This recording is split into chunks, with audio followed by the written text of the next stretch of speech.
Oke, bismillahirrahmanirrahim. Assalamualaikum warahmatullahi wabarakatuh.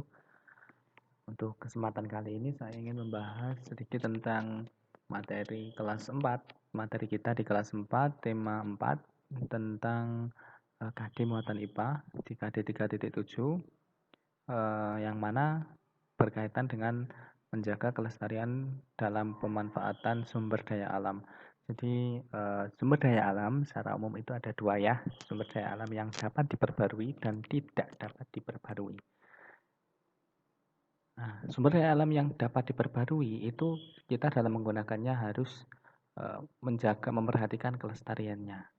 Jangan sampai sumber daya alam itu rusak. Nah, karena kalau kelestariannya rusak, maka akan contoh akan merusak kehidupan kita juga. Contoh ketika kita memanfaatkan air, akan tetapi kita mengakibatkan air itu menjadi terkontaminasi atau tercemar, maka kan kalau kita meminumnya, kita kan akan sakit. Nah itu, jadi untuk sumber daya alam yang dapat berbarui supaya tidak merusak kestabilan kehidupan manusia, dan untuk sumber daya alam yang tidak dapat diperbarui itu supaya sumber daya alam yang tidak dapat diperbarui tersebut bisa dapat tetap dirasakan kemanfaatannya. Nah itu, jadi sumber daya alam. Nah jadi sumber daya alam itu banyak banget dimanfaatkan. Jadi semua kehidupan manusia itu mustahil tanpa adanya sumber daya alam. Nah, manusia sangat bergantung dengan sumber daya alam. Dari kita mandi, dari kita bangun tidur, dari kita sampai tidur lagi. Kita bangun tidur, kita menghirup oksigen namanya. Nah, oksigen itu salah satunya dihasilkan dari proses fotosintesis tumbuhan. Nah, kita makan itu sumber energi bagi kita. Kalau enggak makan, otomatis kan lemas. Nah, sumber energi bagi kita makan nasi, itu sumber energi. Dan juga sumber bahan bakar. Sumber bahan bakar itu dari bensin, solar, itu aftur, itu dari minyak bumi. Nah, ada batu bara juga untuk bahan bakar kereta api. Nah, selanjutnya pembangkit tenaga listrik. Nah, ada PLTA, pembangkit listrik tenaga air, PLTU, pembangkit listrik tenaga uap, PLTS, pembangkit listrik tenaga surya, PLTB, pembangkit listrik tenaga bayu atau tenaga angin. Nah, semuanya memanfaatkan sumber daya alam. Terus kebutuhan makan bagi manusia dan hewan. Nah, tadi sudah saya jelaskan untuk makan tadi ya. Nah, hewan makanannya juga tumbuh-tumbuhan. Ada yang tumbuh-tumbuhan, ada yang memakan hewan lainnya. Terus sebagai pengembangan teknologi, ternyata sumber daya alam, dengan adanya sumber daya alam ini teknologi semakin berkembang. Nah, contohnya ada teknologi bermotor atau mobil surya. Nah, itu karena ada tenaga surya dan itu harus dimanfaatkan. Nah, itu berkembanglah teknologi itu. Selanjutnya menyuplai oksigen. Nah, tadi di tumbuhan tadi menghasilkan oksigen tadi. Upaya menjaga kelestarian alam. Ini ada dua ya, pada umumnya ada dua, ada preventif. Nah, ini yang banyak sekali dicontohkan. Nah, upaya pencegahan kerusakan alam dengan tidak melakukan pembakaran hutan. Jadi untuk mencegah polusi udara dengan tidak melakukan pembakaran hutan, untuk mencegah hilangnya tumbuh-tumbuhan, ya, karena ini dengan tidak melakukan pembakaran hutan. Nah, selanjutnya menghemat energi. Jadi energi di bumi kan tadi ada yang sumber daya alam tidak dapat diperbarui, maka kita harus menghematnya agar bisa tetap dirasakan. Terus mengurangi perburuan liar. Nah, ada hewan yang langka. Ketika sudah habis itu ya tidak dapat dirasakan. Contohnya harimau Jawa. Harimau Jawa itu kabarnya sekarang sudah tidak ada.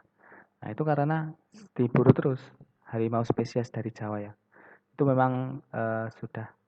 Nah, nanti ada juga badak bercula satu, itu hampir punah. Makanya ada Suaka Marga Satwa.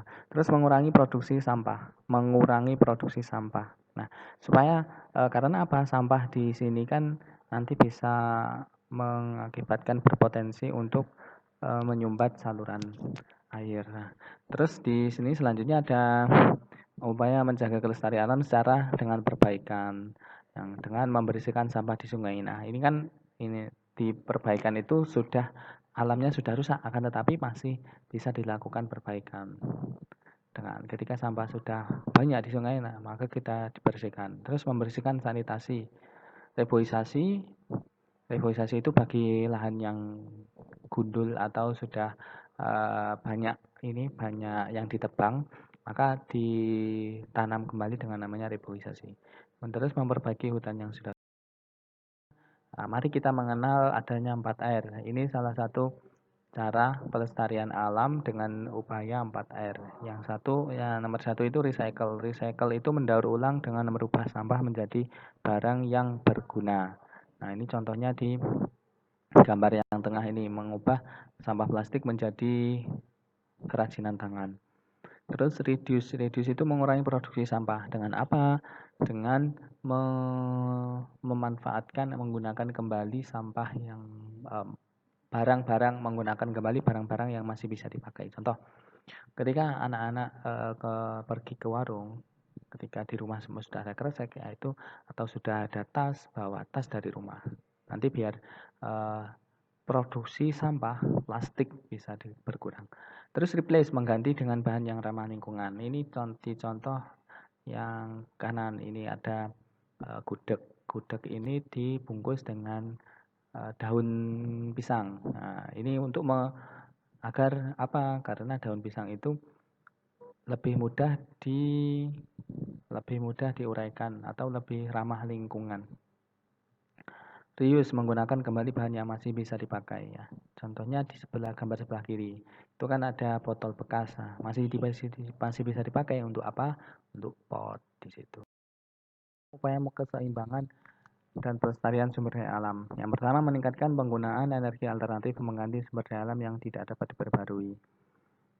Karena apa? Sumber daya alam yang tidak dapat diperbarui sangat berpotensi habis, maka harus menggunakan meningkatkan energi alternatif supaya pemanfaatannya berkurang. Jadi kalau pemanfaatannya berkurang, otomatis potensi habisnya berkurang juga. Terus melakukan daur ulang untuk mengurangi penggunaan sumber daya alam. Tadi udah ya, yang sampah plastik tadi juga menjadi tas tadi. Pengolahan air limbah dan penertiban pembuangan sampah. Nah, ini kenapa air limbah harus diolah? Karena ketika air limbah itu langsung dibuang begitu saja, maka akan merusak ekosistem air. Nah, penertiban pembuangan sampah juga begitu. Ketika sampah terlalu banyak, maka akan mengakibatkan banjir. Reklamasi dan rehabilitasi. Reklamasi itu perbaikan dari galian tambang. Jadi barang tambang yang termasuk sumber daya alam tidak dapat diperbarui itu hasilnya dari penggalian, digali dari dalam tanah.